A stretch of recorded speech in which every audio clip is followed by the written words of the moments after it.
আজ আমরা গেছিলাম খাতড়ার রাজার বাড়িতে। হ্যাঁ, যেখানে ছিল রাজার হরি মন্দির, রাজার শিব মন্দির, সাথে ছিল আর রাজার সুন্দর এই শ্যাম মন্দিরটা, সাথে ছিল দুর্গা মন্দিরও।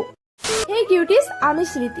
সকাল সকাল রেডি হয়েছিলাম, যাব একটা কাজে খাতড়াতে। তার জন্য রেডি হয়ে সবাই মিলে বেরিয়ে পড়লাম। তখনও পর্যন্ত কিন্তু জানতাম না যে আজকে আমরা যাবো রাজাপাড়ার রাজার রাজবাড়িতে। সমস্ত কাজ মিটিয়ে মা বাড়িতে যাওয়ার পরে হঠাৎ করে প্ল্যান হলো যে চলো আজকে একটু রাজার বাড়ি থেকে ঘুরে আসা যায়। কথা তেমন কাজ, আমি বোন আর আমার দুই ভাইকে নিয়ে বেরিয়ে পড়লাম রাজার বাড়ি দেখার জন্য। রাজার বাড়িতে যাওয়ার আগে আশেপাশে পরে রাজার হরি মন্দির, রাজার শিব মন্দির, তারপরেই ছিল এই সুন্দর শ্যাম মন্দিরটা, যেখানে কিন্তু এখনো পুজো হয়। আর এই দুর্গা মন্দিরটাকে কিভাবে ভুলে যায়, কারণ এই দুর্গা মন্দির পাশেই ছিল রাজার বাড়ি যাওয়ার এই সরু গলিটার। পরে দেখতে পেলাম রাজার বাড়ির গেট এবং রাজার বাড়ি। সমস্ত কিছু কিন্তু এই শর্ট ব্লগে দেওয়া সম্ভব নয়, তাই লং ভিডিও বানিয়েছি। হলে একবার দেখে এসো, নামের নিচে লিংক দিয়ে দিচ্ছি।